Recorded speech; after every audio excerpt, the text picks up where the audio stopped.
A paz a todos, shalom, Deus abençoe. Vocês que estão ao vivo aqui e os que vão assistir pelo YouTube. O texto hoje é Lucas, capítulo 15, versículo 11. Nós vamos falar hoje sobre a parábola do filho pródigo. Diz assim: E disse, um certo homem tinha 2 filhos, e o mais moço deles disse ao pai: Pai, dá-me a parte da fazenda que me pertence. E ele repartiu por eles a fazenda. Poucos dias depois, o filho mais novo, ajuntando tudo, partiu para uma terra longínqua e ali desperdiçou a sua fazenda, vivendo dissolutamente. Havendo ele gastado tudo, houve naquela terra uma grande fome e começou a padecer necessidades. E chegou-se a um dos cidadãos daquela terra, o qual o mandou para os seus campos apacentar os porcos. E desejava encher o seu estômago com as bolotas que os porcos comiam, e ninguém lhe dava nada. E caindo em si disse: Quantos trabalhadores de meu pai têm abundância de pão, e eu aqui pereço de fome? Levantar-me-ei, irei ter com meu pai, e dir-lhe-ei: Pai, pequei contra o céu e perante ti, e já não sou digno de ser chamado teu filho. Faze-me como um dos teus trabalhadores. E levantando-se foi para o pai, quando estava longe ainda, viu seu pai, se moveu de íntima compaixão. Correndo, lançou-se-lhe ao pescoço e o beijou. E o filho lhe disse: Pai, pequei contra o céu e perante ti, já não sou digno de ser chamado teu filho. Mas o pai disse aos seus servos: Trazei depressa a melhor roupa e vestilho, e ponde-lhe um anel na mão e sandália nos pés. E trazei o bezerro cevado, matai-o, comamos e alegremo-nos, porque este meu filho estava morto e reviveu. Tinha se perdido e foi achado, e começaram a alegrar-se. Até aqui a leitura. Bom, então, a parábola do filho pródigo está inserido no Evangelho de Lucas, no capítulo 15. E o capítulo 15 do Evangelho de Lucas vai tratar acerca das coisas que se perderam. Nós temos 3 parábolas aqui. Uma delas é a parábola da ovelha perdida. A outra parábola é a parábola da dracma perdida. E a parábola que nós lemos é a parábola do filho que estava perdido. Mas eu louvo a Deus porque Lucas 19, 11 diz que Jesus veio buscar e salvar aquilo que estava perdido. E a parábola do filho pródigo, uma parábola conhecidíssima, tanto da igreja, como também até mesmo entre as pessoas que não são frequentadores da igreja, vai tratar acerca de uma família. E o que é interessante é que, quando Jesus proferia uma parábola, ele sempre usava elementos comuns ao cotidiano, da onde eles transitavam ou viviam. E a Bíblia fala aqui, no primeiro versículo, que um certo homem tinha 2 filhos. E todas as vezes que a gente prega sobre a parábola do filho pródigo, ou na maioria das vezes, a menção sempre é sobre o filho mais moço, que pediu a sua herança, foi embora, gastou tudo, e depois retorna à casa do pai. Mas essa noite eu quero abrir aqui a nossa live, não falando do filho, mas do pai. Porque se a Bíblia diz que um certo homem tinha 2 filhos, as 3 personagens aqui da parábola são importantes. Tanto o pai, como o filho mais moço e o filho mais velho. E eu quero falar um pouquinho desse pai. Quando nós lemos aqui a parábola, nos dá a entender que a atitude do pai não é, à primeira instância, uma atitude, podemos até dizer, correta. Por quê? Porque a Bíblia diz que o filho mais novo, ele pede a herança e logo o pai entrega a herança para o seu filho. Mas mesmo este pai, sabendo que o seu filho era imaturo, que as motivações que estavam por trás dele pedir a herança não eram boas, porque, como judeu, ele deveria honrar o seu pai e a sua mãe, deveria honrar o seu pai, deveria permanecer na casa, deveria esperar o tempo em que a herança seria repartida, primeiro para o irmão mais velho, que era o primogênito, e depois para ele a sua parte, que era menor, o primogênito ganhava 2 partes e o filho mais moço deveria ganhar uma. Mas que tipo de pai é esse que, quando o filho pede a herança, logo ele dá a herança, permite que o filho saia de casa? Pode nos parecer até um pai sem sentimento, desafeiçoado ao seu filho, ou irresponsável, porque eu acredito que todos nós que estamos aqui na live, quando nós vemos que o nosso filho vai tomar uma decisão precipitada, ou que aquilo pode trazer algum risco para a sua vida, para a sua trajetória, pelo menos a gente chama o filho e aconselha, dizendo: olha, meu filho, não faz isso, vai dar errado. O pai tem experiência, isso aí não vai dar certo. Mas a gente não vê esse pai, em nenhum momento da parábola, tentando convencer o seu filho de que ele estava errado e que ele corria um risco e poderia ainda, no futuro, passar por uma situação que pudesse até mesmo terminar com a sua existência. Que tipo de pai é esse? Que tipo de pai, que às vezes pode nos parecer até um pai desnaturado, sabendo que o seu filho vai se quebrar, permite assim que rapidamente ele tome a sua herança e saia de casa? Pois bem, parece isso, mas não é. Por quê? Porque se Jesus usava elementos do cotidiano, certamente é uma família judaica do que nós estamos falando aqui.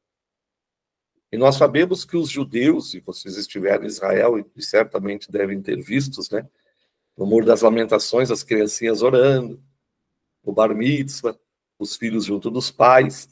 Certamente este homem, sendo um pai judeu, ele ensinou o menino no caminho que devia andar. Ensinou as escrituras, ensinou a Torá, ensinou o filho na lei de Deus, ensinou para o seu filho as palavras de vida eterna. Então, se este homem, como judeu, ensinou o seu filho, o posicionamento dele, quando o filho pede a herança, era um posicionamento de um pai que confiava em Deus, que acreditava em Deus e que certamente leu o que disse Salomão, quando ele fala: ensina o menino no caminho que deve andar, e quando envelhecer jamais se esquecerá dele. Ou seja, este homem fez a sua parte como pai. A parte que nós também, como pais, devemos fazer aos nossos filhos, que é instruir eles na palavra, levar eles a ter um conhecimento de Deus, uma intimidade com Deus. Este homem certamente ensinou seu filho, certamente ele fez o bar mitzvah aos 13 anos de idade, certamente ele era um judeu temente, e ele sabia que mesmo que o seu filho fosse embora, um dia o seu filho voltaria para casa. Segundo aspecto, esse homem tinha tanta certeza que Deus traria o seu filho de volta, que a Bíblia diz que todos os dias ele ficava na porta da casa esperando o seu filho voltar. E um judeu, nesta época, nesta parábola, era um homem que tinha fé. Porque quando todos os outros povos criam em deuses feitos de pau e de gesso, que têm pés, mas não andam, têm mãos e não tocam, têm olhos e não enxergam, têm ouvidos e não ouvem, tem nariz, mas não pode sentir o cheiro, e tem boca, mas não fala, este homem servia um Deus vivo e poderoso, um Deus verdadeiro, como eu e você também servimos. E ele tinha fé no seu coração, que Deus não permitiria que o seu filho morresse, mas ele tinha convicção de que o seu filho teria uma experiência com o Deus dessa família. E essa certeza que ele tinha que o filho ia voltar, ficava evidenciada na sua espera. Imagina, todos os dias aquele homem ia para a porta de casa, olhava para o horizonte, esperando o seu filho voltar, esperando que Deus trouxesse de volta o seu filho para casa. E olha que coisa interessante, a fé dele era tão grande que ele não saiu da casa. Ele permaneceu na casa até Deus trazer de volta aquilo que ele parecia ter perdido.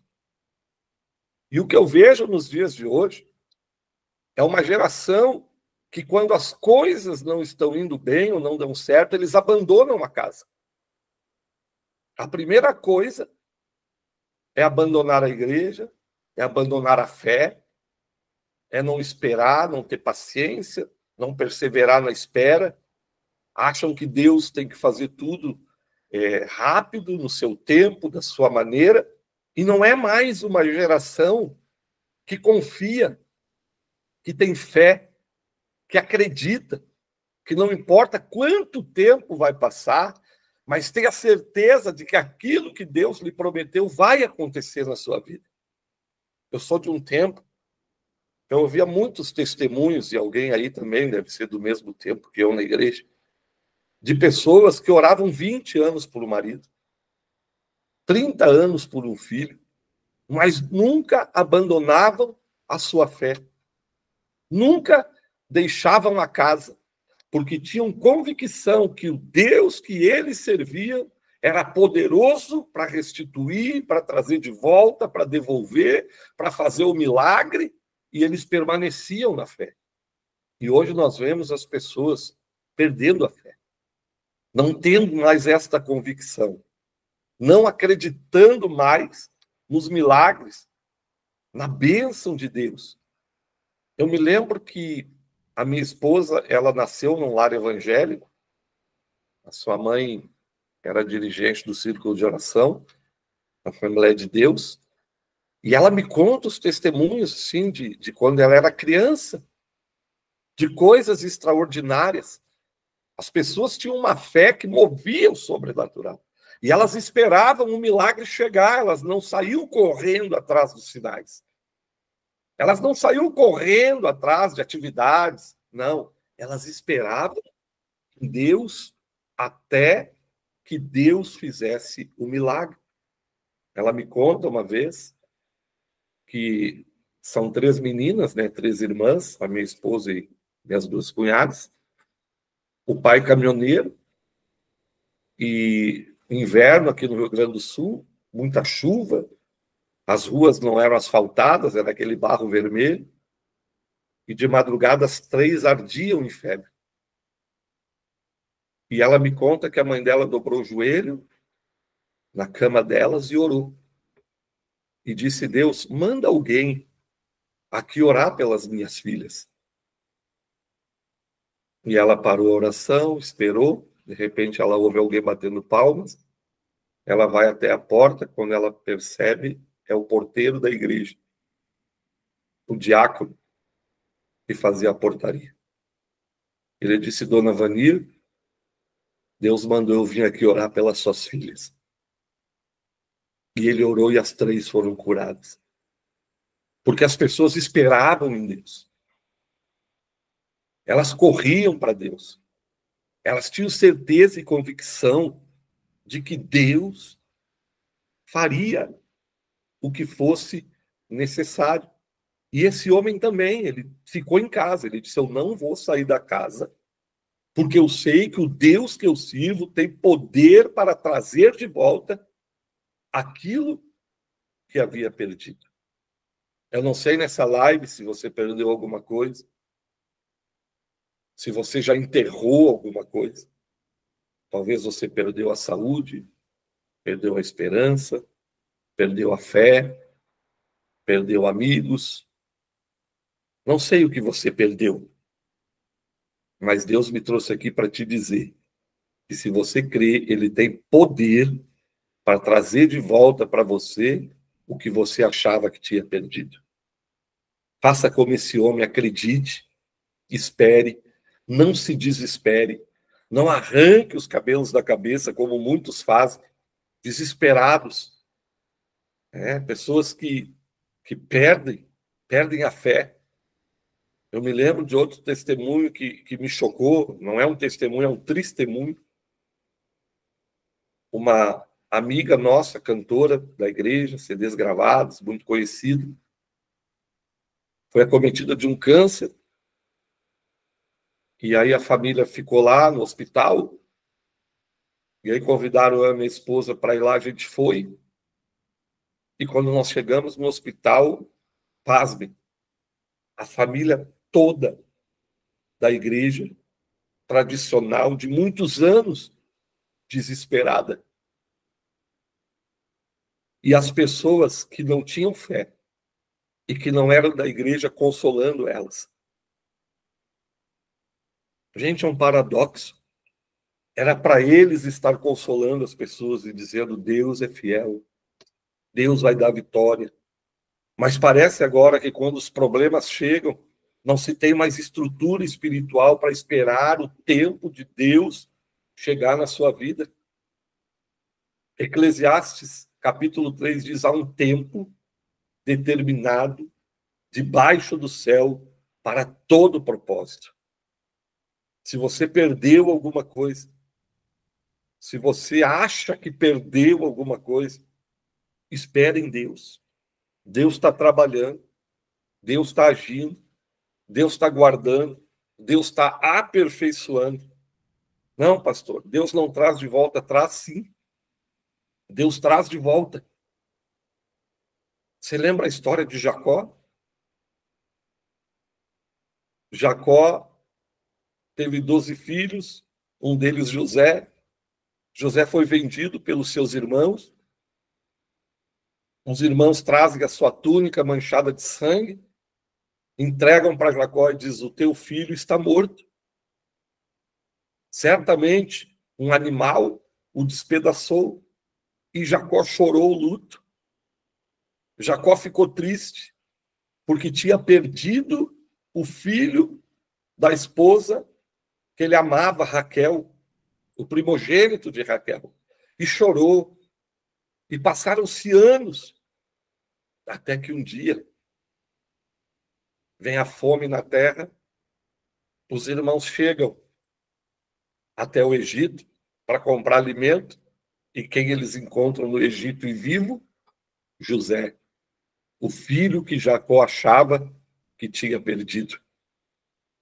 Eu vou abreviar devido ao horário. José diz para os seus irmãos: vão lá em Canaã, diga para o meu pai que eu estou vivo.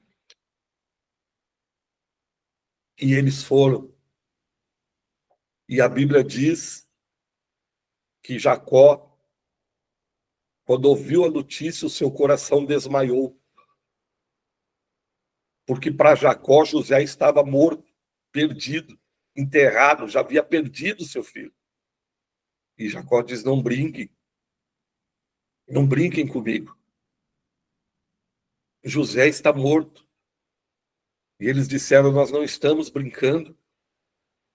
Deus guardou José para você. E eu não estou brincando aqui nessa live hoje. Deus está guardando algo que você pensou que havia perdido. Mas você precisa confiar e esperar o tempo de Deus. E olha que coisa tremenda. Jacó sobe no jumentinho, vai para o Egito, chega lá, o filho que ele achava que havia perdido estava vivo. E sabe o que é melhor nesse texto e nessa parábola? É que quando Deus nos devolve, Deus devolve melhor do que quando saiu. Quando José foi para o Egito, era apenas um menino. Mas quando Deus devolve José para Jacó, agora ele é o governador da terra. Pastor, Deus devolve melhor sim. Olha para a parábola do filho pródigo. O moço saiu de casa cheio de orgulho, dizendo que não precisava mais do pai, não precisava mais da casa, que sabia o que fazer, que iria se virar sozinho, saiu cheio de prepotência, de arrogância, de orgulho, mas quando ele volta para casa, a Bíblia diz que ele volta humilde. E ele diz assim: pai, pequei contra o céu e perante ti, e não sou digno de ser chamado de teu filho. Faze-me como um dos teus trabalhadores. Quando ele volta transformado, ele volta humilde. Ele volta melhor. Ele volta dizendo: eu saí da casa achando que não precisava de ti, não precisava da casa, mas agora eu volto e eu entendo que eu preciso tanto estar perto de ti e da casa, que mesmo que seja como um trabalhador, nem que seja para ficar próximo, eu quero estar em casa. E ele volta transformado. Pastor, Deus, quando devolve melhor. Deus sempre faz melhor.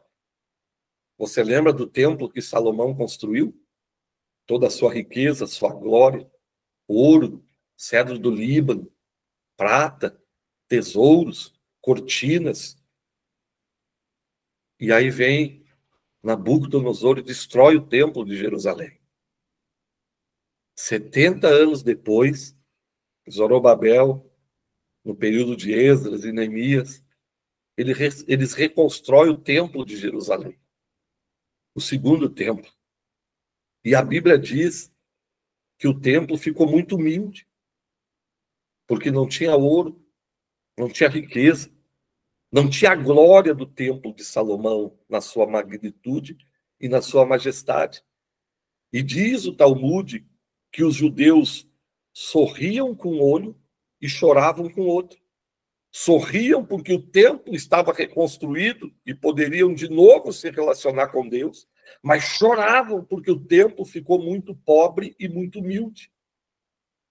Não era como nos dias de Salomão.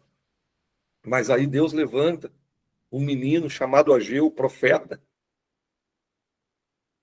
e ele começa a profetizar, e ele diz assim: minha é a prata e meu é o ouro, diz o Senhor dos Exércitos.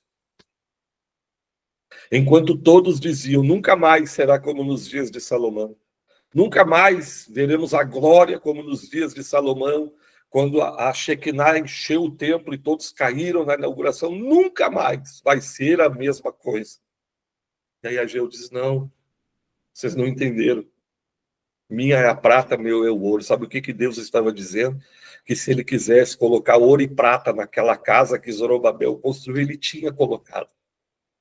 E por que, pastor, que Deus deixou levantar um templo tão pobre, tão humilde? É para mostrar para nós que o mesmo Deus que senta na mesa do rico é o mesmo Deus que senta na mesa do pobre. Que Deus não se importa com a riqueza e não faz acepção de pessoas. E ele disse: se eu quisesse, eu tinha colocado ouro e prata nessa casa. E Ageu termina dizendo: mas a glória dessa última casa será maior do que a primeira. Então, o que Deus estava dizendo? Que a glória da última casa seria maior do que a primeira.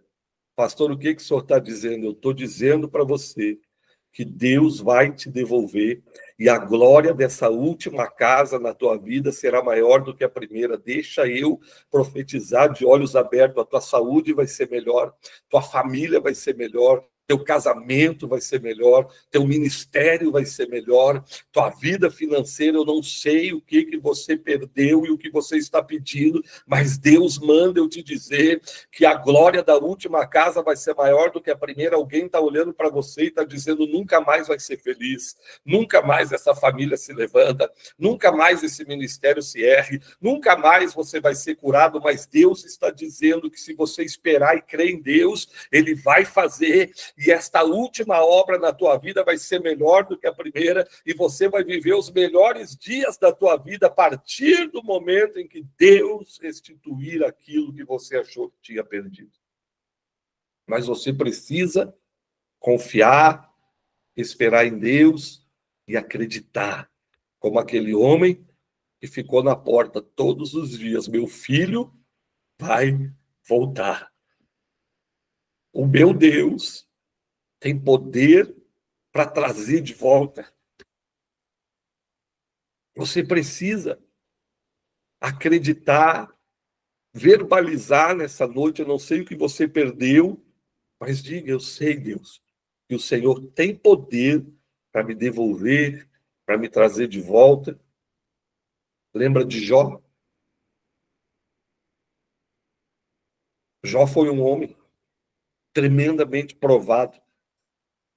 Perdeu seus bens, perdeu seus 10 filhos, perdeu a saúde, mas não perdeu a fé.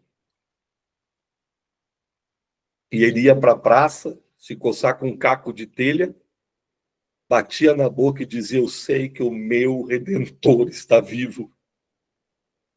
E por fim se levantará sobre essa terra, acreditando, confiando em Deus, acreditando no Todo-Poderoso. Quando a mulher dele disse: amaldiçoa o teu Deus e morre, ele disse: não, tu falas como uma louca.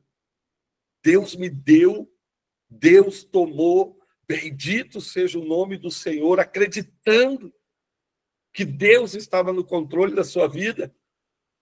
E você conhece a história.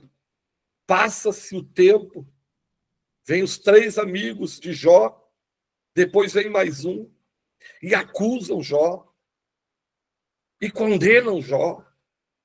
E Jó apenas contemporizando, falando com eles, dizendo: não, eu não pequei, não é isso que vocês estão pensando.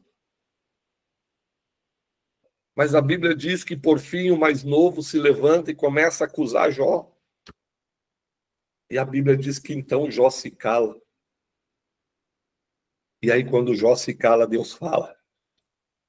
E Deus chama Jó e diz: agora eu te perguntarei, e tu me responderás. Aonde tu estava, Jó? Quando eu coloquei os termos na terra, limites no mar, as estrelas no céu, a Urs, o Ório, os 7 estrelas. Aonde tu estavas quando eu criei os animais? E Jó não tinha resposta. Mas quando vai terminar o livro de Jó, a Bíblia diz que Jó agora está orando pelos seus amigos. E no capítulo 42, a Bíblia diz assim, que Jó relata: eu sei que tudo tu podes, e nenhum dos teus pensamentos podem ser impedidos. E a Bíblia diz que então Deus devolve para Jó o dobro do que ele havia perdido. Por quê? Porque Jó ficou firme, convicto. Jó esperou em Deus. E a live dessa noite é em torno disso. Confia, espera, acredita. Confia no teu Deus. Deus está trabalhando, você não está vendo, mas Deus está agindo. Você não está percebendo, mas Deus está trabalhando. E olha que coisa tremenda. Agora, olha o trabalhar de Deus. O menino sai, gasta tudo, absolutamente. Vem uma fome sobre a terra. E agora um judeu que não pode comer porcos e nem criar porcos, agora ele vai parar dentro de um chiqueiro. Alguém que esteve na casa do pai, por se precipitar, achando que não precisava do pai, agora está dentro de um chiqueiro. Humilhado, sujo, com fome, maltratado, porque os seus atos mereciam isso. Ele foi para lá porque os atos mereciam. E Deus não criou você para viver num chiqueiro. Deus nos criou para viver na casa do Pai. É nós que abandonamos a mesa do Pai e acabamos indo para o chiqueiro. Querer comer a comida, a bolota dos porcos, em algumas Bíblias, alfarroba, e ninguém lhe dava nada. Mas eu vejo assim, ó, eu preciso abrir um parênteses aqui que me veio agora, porque uns vão para o chiqueiro. Eles deixam a casa do pai e vão para o chiqueiro. Mas o mais triste são aqueles que trazem o chiqueiro para sua casa, os porcos para a sala. Homens e mulheres limpas, como nós, que acabamos nos sujando com os porcos dessa vida. Pecados, pornografia, prostituição, adultério, mentira, mas continuamos na casa do Pai, mas com os porcos na sala. Mas eu tenho uma palavra de Deus nessa noite. Não sei se você foi ao chiqueiro ou se você trouxe os porcos. Nessa live, Deus vai mudar a história da sua vida. Como, pastor? Faça como fez o menino. A Bíblia diz que, caindo em si, ele disse: a casa do meu pai é melhor do que o chiqueiro. Levantar-me-ei, irei ter com meu pai e dir-lhe-ei: pequei contra o céu perante ti e não sou digno de ser chamado de teu filho. Duas coisas me chamam a atenção. Primeiro, a atitude correta de quem quer uma mudança. Por quê, pastor? Porque o menino disse assim, ó, eu vou pedir perdão para o céu e para o meu pai. Sabe por que muitas vezes as pessoas não têm vitória? Porque eles machucam os outros e acham que pedindo só perdão a Deus está tudo resolvido. Não. O menino disse, eu vou pedir perdão para Deus e vou pedir perdão para o meu pai que eu feri. Isso é a fórmula da vitória. Se consertar com Deus e com o teu próximo, se ele estiver próximo a esse ponto. Segundo, ele fez o que muitos fazem, levantar-me-ei. E tem muita gente que faz isso, vou mudar, a partir de hoje eu vou fazer, mas quando chega na hora de fazer, não faz. Mas a Bíblia diz assim, levantar-me-ei e irei.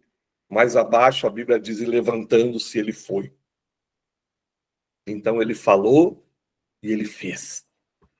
Ele falou e viveu o que ele falou. No momento em que ele, naquele chiqueiro, caiu em si, o céu se abriu. Porque Deus age em cima das nossas decisões. E no momento que ele saiu de lá e voltou para casa, o milagre aconteceu. Ele vem voltando, sujo, maltrapilho, fome, cansado. E quando ele está se aproximando da casa, o pai está na porta esperando ele. E a Bíblia diz que o pai, então, corre ao seu encontro. E aqui acontecem algumas coisas ocultas. Corre ao encontro, lança sobre o pescoço e beija a sua face. Por quê? Porque na cultura, aquele menino, quando voltasse para casa e passasse pela aldeia, ele seria apedrejado. Porque os pecados que ele cometeu eram pecados de morte. Ele desonrou o pai e a mãe. Ele se prostituiu, porque o irmão mais velho diz, ele gastou tudo com as meretrizes. Ele desonrou a Deus. E antes de Jesus, a pena era capital, era morte. Mas o pai, sabendo que os vizinhos poderiam se lançar contra ele, o pai foi e abraçou ele e disse, meu filho ninguém toca. Porque o meu filho já está voltando para casa ferido. Já está voltando para casa com as sequelas da sua decisão. E é assim que Deus faz conosco. Quando nós tomamos a decisão e quando nós começamos o retorno, ele já abraça. Para que ninguém nos apedreje, ninguém nos julgue. Para que ninguém venha lançar o passado em rosto. Porque a Bíblia diz que ele já lançou tudo no mar de esquecimento. E a Bíblia diz, dos teus pecados não me lembrarei mais. E eu estou sentindo uma graça tremenda aqui essa noite. Num culto, pregador pregando sobre arrependimento, e uma mulher se jogou aos pés do altar e começou a gritar, me perdoa Deus, me perdoa Deus. E até o culto acabar, ela continuava gritando, desesperada. Quando acabou o culto, o pregador foi para sua casa e orou e disse, Deus, que pecado tão grave aquela mulher cometeu, para que ela gritasse o culto todo por perdão. E aí Deus disse assim para ele: eu não posso te falar. E aí o pregador continuou falando com Deus: mas como que o senhor não pode me falar? O Senhor é o Todo-Poderoso, Criador dos céus e da terra. O Senhor tem todo o poder, o Senhor é onisciente, sabe todas as coisas. O Senhor é onipresente, o Senhor está em todos os lugares. O Senhor sabe o que ela fez, o Senhor estava lá quando ela fez. Por que não pode me falar? E Deus disse: porque dos seus pecados eu não me lembro mais. Deus, quando perdoa, Ele joga no mar de esquecimento. E o que Deus está falando aqui nessa live é o que passou, passou, não volta mais. Se você tomar uma decisão firme com Deus, o teu passado fica no passado, o teu presente será abençoado e o teu futuro estará garantido por Deus. E ele volta, e ele abraça o filho, protege o filho e beija ele no rosto. Por que no rosto, pastor? Porque haviam 3 tipos de beijo na Bíblia. Nos pés, se beijava quando era rei, lembra daquela mulher que beijava os pés do rei Jesus? Na mão, se beijava quando era um profeta, quando foram consultar Eliseu, beijava a mão do profeta. Mas no rosto é o beijo do sacerdote. O pai estava dizendo: meu filho está voltando para casa. E está voltando para o chamado, para o dom, para o ministério. Está sendo restaurada a sua fé. E quando ele dá o beijo, o filho entende que o pai está recebendo ele na qualidade que ele saiu. E o pai diz: tragam roupas, sandálias e um anel. As vestes simbolizam o perdão dos pecados, porque estávamos com as vestes imundas. Quando chegamos até o Pai, as nossas vestes são trocadas. E agora estamos de vestes limpas. As sandálias, a Bíblia fala sobre a preparação do Evangelho. E precisamos estar calçados para pisar sobre as serpentes, os escorpiões e toda a força do inimigo. E com a sandália certa, nós vamos andar pelo caminho correto e não mais pelo caminho errado que ele andava. E o anel simboliza a autoridade. O pai estava dizendo: eu te recebo de volta, meu filho. E o mesmo lugar que você tinha quando saiu, é o mesmo lugar que você vai ter quando voltar. E Deus está dizendo: é o mesmo dom, a mesma autoridade, a mesma promessa, o mesmo projeto. Deus vai fazer tudo de novo na sua vida. Ainda que possa ser um pouco difícil, o que Deus te falou no início ainda está de pé quando você volta para Ele. E olha, encerro aqui, por causa do horário. Tinha muito a falar, mas o texto é cirúrgico quando diz um anel. Por que um anel, pastor? Porque se fosse o anel, só teria um. Agora imagina se eu e você só tivéssemos uma chance de voltar para casa. Se fosse o anel, era o último. Mas o pai diz: traga um anel. Igual esse tem outros. Porque tem pessoas que caem uma vez e nunca mais. Mas tem algumas pessoas que caem outras vezes. E Deus está dizendo: mesmo que você caiu outras vezes, Deus ainda tem um anel guardado para você em casa. Volta logo. Volta para a casa do Pai. O Pai está te esperando. Volta para a presença do Pai. Para o lugar da onde você nunca deveria ter saído. A casa do Pai é melhor do que o mundo, do que o chiqueiro, ou de que qualquer outro lugar na face dessa terra. Eu encerro dizendo: o Pai está te esperando, de braços abertos, para correr ao seu encontro. Vamos orar. Pai, nós te agradecemos por tudo que ouvimos.